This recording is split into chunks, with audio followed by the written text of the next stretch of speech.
So let's go ahead and just copy and paste that down and modify each one accordingly. So we don't need to change the emoticon class, they all belong to the same class. We'll do a sad face and a wide smile. Now that we've done that, we can go ahead and refresh the page, and we see we've got these 3 buttons which are all clickable. Now we've completely done the front end of things with regards to the HTML that's displayed, but inside ext.js, which I've also included on my page, obviously in addition to jQuery, is how we're going to handle the clicking of each button and the placement of it inside the comment area. So inside ext.js or x.js, this is where we're going to write out our jQuery code. So the first thing that we want to go ahead and do is actually wait for jQuery or the document to be ready, and this is when the DOM is accessible and it's been initiated or initialized. So we use document here and then .ready, that's just I guess an event onto this selector here, and then we run this function and the contents of inside of it. Okay, so the first thing that we want to do once we've loaded our document and it's ready, we want to go ahead and assign an event handler to each emoticon class, or each element that's associated with this particular class. So what we do is we go ahead and use a selector, and we use a dot for the class name, and then we write emoticon, yeah. Then we assign an event handler, and this is click. Obviously with the buttons that we have, we go ahead and actually click on them, so that's the event handler that's handling that. And then inside we have a callback function as well, and then inside of this is the code that's going to run when we actually click on one of these buttons.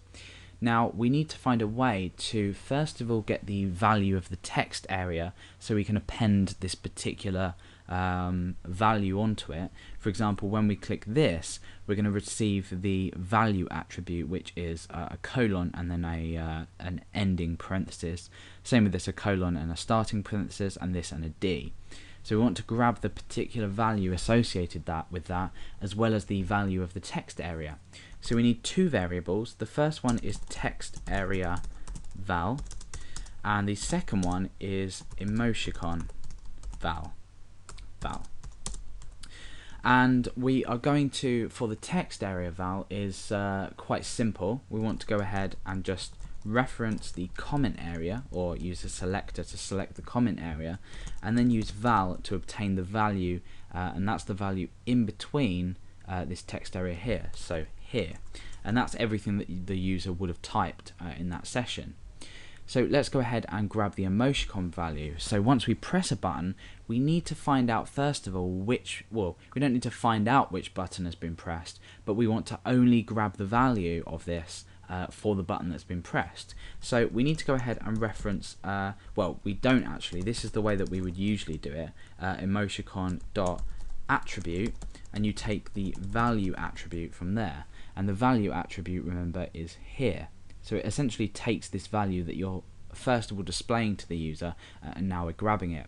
However, what this selector does is it selects all elements on the page with the emoticon class. So what we're actually doing here is we're selecting a smiley face, a sad face, and then a wide mouth face. So we don't want to use this, but this we want to, instead we want to use this, and this means that whichever emoticon is clicked, we get the attribute associated with the currently clicked element. So we can go ahead now and just alert these out in turn to check that we've got the everything correct. So I'm going to go ahead and alert text area val, and then I'm also going to go ahead and alert emoticon val. So essentially what I'm going to do now is refresh. I'm going to type something in here, so something in here, and I'm going to go ahead and click this smiley face. The first thing we should see is the contents of this text area, and the second thing we should see is the smiley face. And we'll do the same for the sad and the massively happy face as well. So something in here, we've correctly retrieved the value of this text area, and now you see that we've got a smiley face, and we press OK, and that's it. Press the sad face, the text area value, and then the sad face, and then last but not least, something in here, and then the massively happy face. So now that we've done that, we know that what we can do is we can append this emoticon value onto this text area value, i.e. at the end of it, and then we can go ahead and substitute the conjoined values, so Textarea then emoticon, we can place that back in the text area. So what we want to do is we want to say comment in here, so that's the div that we're referencing, or the text area that we're referencing, and we want to say val, and then we can place a particular value in here. For example, test. This will just place, if we click in here, that will just place test in here. Now what we want to do is when we click a button, we want to grab the text area value, append a smiley face to the end of it, and then we'll go ahead and then re-put this back in. So essentially what we'd do is if we type something, when we click the smiley face, this would create the temporary contents as this, and then it would remove the contents before that and just place this back in. So hopefully that makes sense. It's simpler than it sounds, and definitely simpler than I've explained it. So the value that we want to put in is obviously the text area val, and then we want to append on a space and then the emoticon val. So we're just re-putting this text area value back into the box.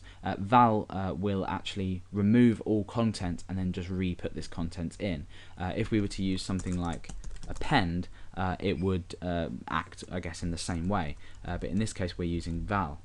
And then after that as well, we'd want another space, and we're going to deal with these spaces in just a moment, because remember at the start of the tutorial I mentioned that we don't want to add a space if there's no contents inside.